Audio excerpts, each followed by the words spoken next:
Erin and her daughter Harper are staying in an inn in a town called Folkestone in England. They're running away, and Erin tells the little girl that they're going on an adventure together. Erin pays a fisherman to escape on his boat. 5 years later, the mother and daughter are living in Barcelona, where Erin works as a supply teacher at an international school. She's hoping to get a full-time job there. Erin's daughter Harper is practicing for the school musical when suddenly she starts beating up a kid. In the car, Erin tries to reason with her daughter. They then stop off at a supermarket as Harper needs to go to the toilet. Erin reprimands Harper for what she did to the boy, but also teaches her how to throw a punch. It turns out that boy bullied Harper and mocked her eyesight. We learn that Erin is married to a guy called Jordi, but Harper doesn't call him dad yet. As they leave, Erin notices some blood on the floor and realizes that the supermarket is being robbed. Harper hides, but when a robber almost finds her because an orange falls down, Erin steps in and fights him, then shoots him. He says it's you before losing consciousness. The sirens go off and the other robber flees. At the hospital, Erin and Harper reunite with Jordi, who was worried sick about them. Jordi works as a nurse and manages to sneak Erin in to see the man she shot. He calls her Kate, then has a cardiac arrest and dies. The next day, Erin goes for a morning jog, then hopes to talk to Penelope, the mom of the kid Harper beat up. However, she catches her cheating on her husband with her tennis coach, so she leaves without talking to her. Jordi advises Erin to take a day off, but she can't miss the job review as she hopes to become a permanent teacher. Erin then finds her neighbor Emilio sleeping in his car. He is a police detective and he heard what happened in the supermarket. He says that they need to interview her. She then sends him to Jordi for a cup of coffee. At school, all the teachers praise Erin and call her a hero. The school secretary lets her know that Penelope launched a formal complaint to have Harper removed from the school. She also tells her that the supermarket attack could help her get a full-time contract. Emilio pays Erin a visit at school and lets her know that her interview is scheduled for 2 p.m. the next day. He shows her the security camera footage and comments how she handled herself pretty well. He informs her that the other robber is still on the loose, so he urges her to be careful. In the evening, Erin attends Penelope's birthday party and begs her not to get Harper expelled, but Penelope refuses to listen. Erin and her family walk home when they notice the lights on. They worry that someone might be in their house. They check but find it empty. The inspector questions Erin the next day and finds it suspicious that the reference she used to get the school job doesn't exist. He accuses her of killing the man with a pillow. He then lets it slip that there is no security footage from the supermarket. Emilio actually never shared it with his colleagues, and he did it to help her. They're unaware that the inspector is watching them from the window. Erin drives home and notices someone following her in a black car. She manages to lose them though. We then learn that Harper risks going blind if she doesn't wear her special glasses because the sun is bad for her eyes. Harper admits she doesn't want to be expelled nor leave Spain, so Erin blackmails Penelope by saying that she filmed her having sex with her tennis coach. She threatens to send the video to her husband if she doesn't back down. Penelope accepts but comments that she is making a big mistake. Jordi learns that Harper got kicked from the musical, but Erin assures him that she sorted everything out. At the musical, Erin notices a familiar face in attendance. She follows her into the hallway. The woman slaps Erin twice and calls her Kate, and says she wants it back. She is the robber from the supermarket. She then pulls out a knife and threatens to take Harper. The pair fights and Erin manages to stab her in the neck. Emilio saw the whole thing. He helps Erin put the body in the trunk and the pair drives off to bury it. Erin asks him why he's helping her, so Emilio admits that he's in trouble because he got mixed up with some bad people, and he's hoping she can help him. Erin reminds him that she is merely a school teacher and says she won't help him. She returns home and looks through Harper's notebook. She finds some dark drawings depicting a figure with a dog mask killing people. A flashback shows the female robber telling Erin that she has got a bad feeling about something. In the morning, Erin pulls a hidden gun and Harper walks in on her. Erin resumes teaching. School administrator Olivia notices her bruised face, but she brushes it off. Olivia advises her to show the interview panel something real if she really wants the job. On the way home, Erin spots her neighbor Penelope and invites her over to her barbecue later, but she declines. Erin notices her daughter Harper acting weird. The little girl is actually having visions of that scary horned figure that she sees twice. At the barbecue, she cusses at Emilio and Erin makes her apologize, then sends her to her room. Emilio later tells Erin that he's gonna need her help the next day. They then hear a commotion upstairs. Erin finds Harper blocking her bedroom windows using the wardrobe. She confesses that she's been feeling scared since she saw her with a gun. Erin claims that it wasn't real, and she just got it because she needed it back when they were living in rough neighborhoods to scare off any intruders. The next day, a kid hands in an empty mock exam paper full of indecent drawings. Erin prepares for her interview at 3 by grabbing some fresh air and clearing her head. She then meets with Emilio, who needs her help planting a spyware in a crooked lawyer's office. She reluctantly agrees to do it and sneaks into the man's house. She successfully plants the device, but the man returns and Emilio urges her to get out. But Erin gets spotted by a maid who starts screaming. The lawyer holds Erin at gunpoint, but she attacks him, then jumps off his balcony into the sea. Erin steals a t-shirt and shows up late at her interview. Penelope, a representative of the Parent-Teacher Association, is also present. Erin answers her questions, impressing the interviewers. She heads home and finds Emilio eagerly waiting for her. He thanks her and her husband Jordi for being good friends and good neighbors, and he promises them that he's gonna be a new Emilio Martin. Harper keeps seeing the horned figure and floods the bathroom. Jordi wants to take her to a shrink, but Erin refuses.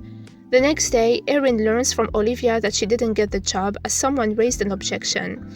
But they'll extend her part-time contract for another 6 months and then review it. Just then, that kid's father turns up and his name is Daniel. Erin doesn't want to suspend the kid, but instead advises the dad to give his son support. Daniel, who happens to be a donor for the school, offers to put in a good word for her so that she gets a full-time position. Erin confronts Penelope, but the latter insists that she didn't vote against her. She actually didn't get the position due to her being late and her unprofessional attire. Erin stops by Emilio's house but finds it ransacked. She uses GPS to track him. She finds him kidnapped and tortured by the lawyer. She attacks the goons and saves Emilio. He finally confesses that he had gambling debts, and the lawyer said they would be even in exchange for some inside info. Erin goes to a pharmacy to buy some medical supplies, but the lawyer turns up and snaps a picture of her to get someone to find out who she is.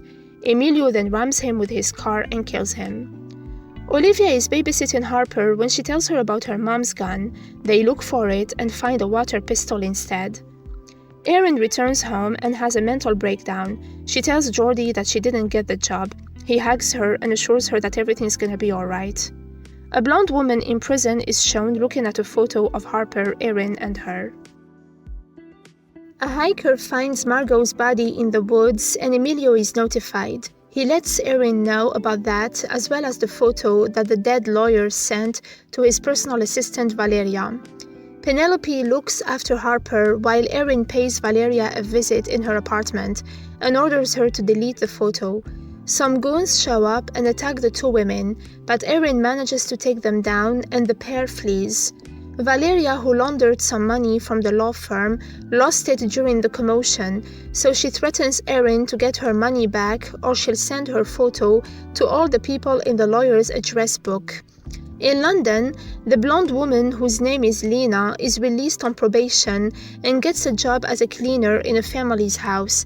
She's heartbroken to learn that her friend Margot was murdered, and as she checks online, the homeowner scolds her, so Lena assaults her and hits her on the face. Harper overhears Penelope talking to her husband on the phone. Apparently, her marriage is on the rocks. Penelope offers to comb Harper's hair and they talk about her childhood. The lawyer's bosses threaten Emilio to stop his investigation and stay away from the gangs.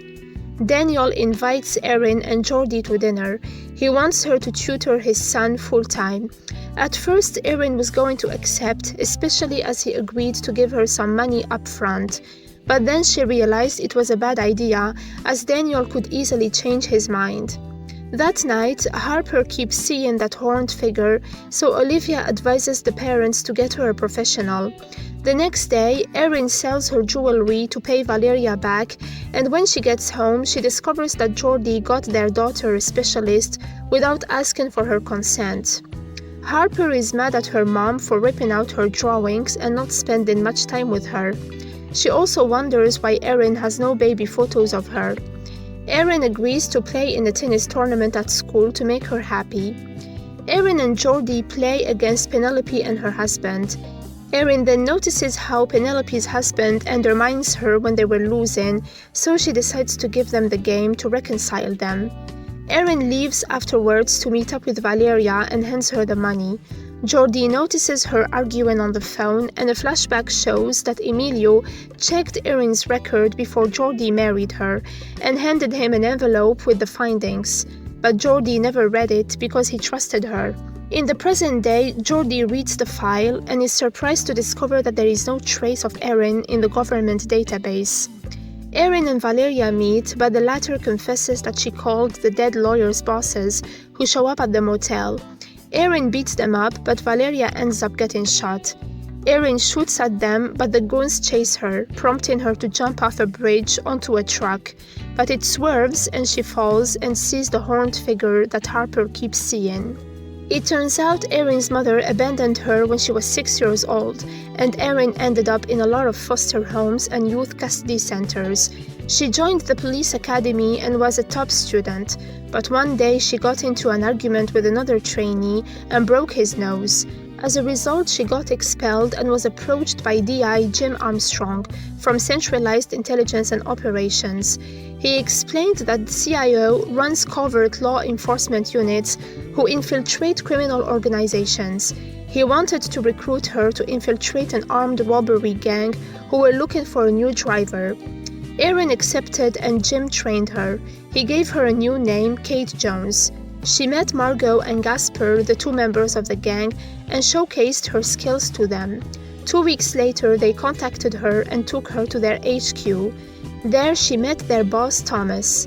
Erin knew that he'd been fronted money from abroad for his next project, and her job was to know his plan and who was bankrolling it. Erin then met Lena, who is Harper's mother.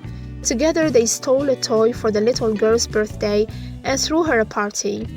Erin then got together with the gang. She learned that they were planning to steal 2 shipments of gold bullion headed for the secure vault in Harwich. Erin would be driving the reinforced vehicle. Harper interrupted their briefing, so Erin offered to look after her. The 3 women later discussed the idea of going rogue and stealing the money, but Lena refused, reminding them that it was Thomas's gig. Later, Erin met with Armstrong, who hadn't ID'd the bankroller yet, so he urged her to get close to Lena and obtain some information from her. He promised that if anything went wrong, he'd pull her out without hesitation. Erin spent more time with Lena and Harper, and the 2 women bonded. Lena confessed that after the job, she would take Harper away to Barcelona and settle there. She also invited Erin to go with them. The 2 women bought masks, the same mask that Harper keeps having visions about, and planned the robbery. Thomas accused Erin of being a mole working for the police because he learned that security at Harwich was increased for the one night that they targeted, but she stood her ground and convinced him that she wasn't. But then he noticed another gang member named Scotty trying to slip out the door, so he killed him. Thomas then decided to pull up the heist that night. Erin called Armstrong to tell him that she was out, but he refused as they didn't ID the bankroller yet. The gang boarded their reinforced vehicle with Erin driving them to the vault. They held the guards at gunpoint. They attached a winch chain and hook to their car and flipped the security van. They dropped in charges and blew the doors from inside. They managed to steal the gold bars, but Lena was caught by an officer, so Erin saved her life and shot at him. They left, but soon after the police started chasing them. They lost them and reached their hideout. Margot realized that Erin was the rat because the cops were waiting for them, and Erin shot at that cop to give them the signal, but Lena defended her. Several police cars stormed their place soon after, and the gang members prepared to shoot them. Lena got shot, so Erin grabbed Harper and escaped. Erin called Armstrong and scolded him for nearly getting her and the child killed. She realized that he chose her for the operation because she was disposable. She turned off her phone and left along with Harper and some gold bars. In the present day, Erin wakes up in hospital and Jordi is worried sick about her. He lies to Harper saying that she's at a training course and takes her to the hospital. Erin calls Emilio and tells him about what happened with Valeria. She puts on a nurse uniform and sneaks out of the hospital. She steals a police car and flees but gets chased by the cops, that she eventually loses. She calls Emilio again, who meets her and brought her a change of clothes. Lena is back in jail and her police officer is disappointed in her. He lets her know that she'll be moved to a higher security prison. She later uses the computer, reads a news article about Margot's death, and finds Erin's photo attached to it. Emilio talks Erin out of telling Jordi the truth because he might leave her. Erin gets home and lies to Jordi, claiming that she has a drinking problem. He recommends she attend a support group for expats. She then apologizes to Harper for missing her doctor's appointment. Harper thought that Erin was gonna leave her and never come back, but Erin promises she'd never leave her. She then notices that Harper drew her family tree and mentioned Lena as her aunt. Thanks to Erin, Emilio managed to bust a big drugs operation, but he refuses to share the name of his informant with his superior. Erin attends her support group meeting, but a lady knows that she lied and confronts her about it. She gives her a minute and urges her to say something real. Erin ends up confessing that she lied to her husband and she is afraid if he finds out, he'll stop loving her. Emilio shares with Erin his recent accomplishment. He's confident that he'll bring down one of the biggest organized crime rings. Erin reminds him that the evidence was illegally obtained and she is afraid this will come back to her. She urges him to drop the case as he is risking both of their lives. Harper got asked to prom by Antonio. Erin then notices Harper's latest drawings depicting the gang members who carried out the heist. Daniel states that he put in a word for her and gave the school a good reference. She also learns that Olivia is the one who objected and gave her a bad reference. Emilio's superior points out that he can't authorize anything without clear evidence, so he urges him to focus on Margot's case instead. Later, he asks Erin to watch his back while he meets an informant. He reminds her that he knows she is involved with Margot and Lena, but Erin refuses and stresses that she is trying to protect him. Erin paints Harper's nails as she gets ready for prom. Harper asks her if she is her real mother, and Erin admits she is not. She adds that Lena, her mom, passed away and confesses that she loves her and would do anything for her. Erin and Jordi go to the restaurant where she puts a minute timer and promises to tell him the truth. She confesses that she isn't Harper's real mom. She just took her illegally. Jordi is obviously shocked and mad, reminding her that they could lose her. Then he leaves the table. Lena uses a paper clip to free herself on her way to the transfer. Jordi later decides he wants to split up. Erin promises never to lie to him again, but Jordi doesn't trust her anymore. She calls Emilio and learns that he went to meet the informant alone. She then hears him as he gets hit. She rushes there and watches as Daniel, the leader of the gang, stabs him and kills him. Erin screams and Emilio urges her to run before he passes away. As she flees, she runs into Daniel, glances at him, and runs away. Erin and her family attend Emilio's funeral. Jordi decided to put the house on the market, but Harper doesn't want them to sell their house. Erin suggests he and Harper take a few days and go see his parents. Jordi thinks it's a good idea. They then overhear Anna shouting at Emilio's superior called Tabarez for failing to protect him from the gangs. Erin approaches Tabarez to ask him to look into Daniel, but he brushes her off and advises her to look after her family instead. Erin helps her family pack and Harper figures that her parents had a falling out, but Erin assures her that she's not the problem. Outside, Erin tries to reason with Jordi, who is still mad at her. He doesn't think that taking a break is gonna make a difference in their marriage. When Erin returns home, she finds Daniel's henchman Moses comfortably eating in her kitchen. She threatens him with a knife, so he leaves. At school, Erin confronts Olivia about sabotaging her to get the full-time job. Olivia claims she just gave her honest opinion and adds that she never lets her in. Erin chooses to walk away and not respond to that. She then takes part in the pupil assessments and Daniel shows up. At first, she plays along and praises his son, but then she mentions Emilio and how she isn't gonna pretend that nothing happened. Daniel threatens her, saying that the people above him will kill her and her family if she doesn't walk away. Erin readies her revolver and sleeps with it. The next day, Penelope visits her house to let her know that they're celebrating the firework festival that night, so she wants her to accompany her and Anna to the bar where Emilio asks her to marry him and cheer her up. Penelope then hugs her and assures her that everything's gonna be alright. Lena approaches Olivia, claiming she is an old friend of Erin's and hoping to catch up with her. Olivia invites her in for a cup of tea but refuses to give her Erin's number. Lena threatens her, so Olivia is forced to call Erin, apologize to her for the way she behaved, and asks to see her face to face, but Erin explains that she can't.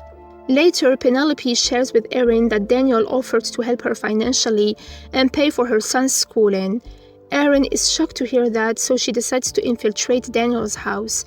She fights Moses and overpowers him. Daniel then shows up and is surprised to see her beat up Moses, an ex-Special Forces. He wonders who she really is. Erin punches him and readies her gun to shoot him. He urges her not to, as his son is on his way up there, so he doesn't want him to find his dad dead and ruin his life. Erin decides to walk away and heads to a bar.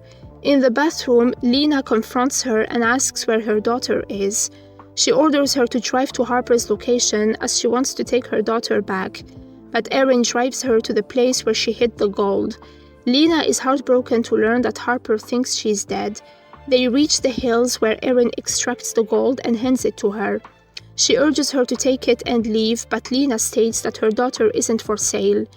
Erin apologizes for ruining their lives and confesses that she's been feeling guilty ever since, but she loves Harper more than anything. Lena shoots her in the stomach and leaves her for dead on the hills. Erin is wounded and bleeding as she regains consciousness atop a hill. She rushes to the campsite and tends to her wounds. Harper's mom, Lena, sneaks into Erin's house and cries while smelling her daughter's pajamas. Jordy then arrives with his daughter Harper. They briefly chat about animals, then leave for the supermarket. Lena watches them as they leave. She then grabs the family picture and tears Erin's face. Daniel's men, who have been watching the house, then show up and knock her out. Erin drives home and reunites with her family. She urges Jordy to take Harper and leave, but Jordy puts her on the kitchen table and treats her wound. She explains that Lena shot her. She wonders where Harper's mom is, since she was supposed to be there. Daniel starts questioning Lena regarding Erin Carter. She reveals that Erin's real name is Kate Jones, the undercover cop who messed up the Harwich job. The man is baffled, still believing that she is a teacher at his kid's school. Lena adds that Erin was the rat, but reassures him that she shot her and left her bleeding in the mountains. Since Erin took her daughter, Lena wants her back. Daniel is then informed that Erin came back to the house and reprimands Lena for failing to take care of her. He instructs his men with getting a kill team up there. Lena pleads with him not to hurt Harper. She then mentions the bag that contains the gold and asks for Harper in exchange for it. Erin urges Jordy to take Harper somewhere safe. Meanwhile, Harper gets a text from an unknown sender asking about her mom's state. When Harper goes downstairs to check up on Erin, she gets into an argument with her and points out that she's not her mom. Jordy promises to come back for Erin and begs her to rest. The pair then drives off. Erin spots her family picture torn on the floor and surmises that Lena was there. She injects herself with adrenaline just when the goons show up to kill her. She manages to take them all out. She flees, but Daniel's men are following her. Lena states that she texted Harper and knows where she is. Daniel allows her to go get her, but sends his agents to keep an eye on her. Erin is wounded and unable to keep walking, so she sneaks into a trailer searching for a phone to call her family. A female killer turns up moments later, and Erin is forced to fight her. She takes her out as well as another goon who starts shooting at her. On the road, she comes across Penelope, who drives her away. Jordy and Harper find shelter at Olivia's house. Lena arrives at the house and reunites with Harper, but the latter doesn't recognize her and only asks if she's gonna help her mom, Erin. Lena explains that she didn't leave her by choice and points out that she is her mom. She hugs her, but Harper pushes her away. Olivia and Jordy hear the commotion and intervene. Lena tells Harper that Erin took everything from her, but the trio refuses to listen to her and proceeds to leave. Outside, they're cornered by Daniel's men who capture them. An agent hands Lena Jordy's phone and instructs her to find Erin. Lena calls her and the two arrange to meet. Lena reveals that Daniel has both Jordy and Harper captive, and for them to be safe, Lena needs to hand Erin over. Erin apologizes to Lena for everything that happened and explains that she only took Harper because she thought she was dead. Lena is grateful though, because Erin gave her a home and a life. The two women then decide to team up and get Harper back. Lena hands Erin over to Daniel, who obliges her to work for him. The two women then attack the guards and grab their weapons. They both hold Daniel at gunpoint and order him to bring Jordy and Harper out. Daniel refuses to comply and shoots his men. A shootout ensues between the women and Daniel's army. Lena decides to sacrifice herself to allow Erin to get to Harper. Lena causes a massive explosion that eliminates most of the goons. But she also dies in the process and Erin gets teary-eyed. Daniel got shot in the stomach and Jordy offers to patch him up. Just then, Erin shows up and holds Daniel at gunpoint. Jordy and Harper leave. Daniel then points out that he sees Erin for who she really is and proceeds to shoot her, but Erin dies first and kills him. Then she rushes to hug her daughter. Sometime later, the trio enjoys their vacation. Harper wrote letters for her mother Lena that she intends to throw in the ocean after saying a few words. Erin goes to retrieve Harper's goggles. A man at a bar called Armstrong compliments her family and states how hard it was for him to track her down. He calls her trouble and says that he always found a use for trouble.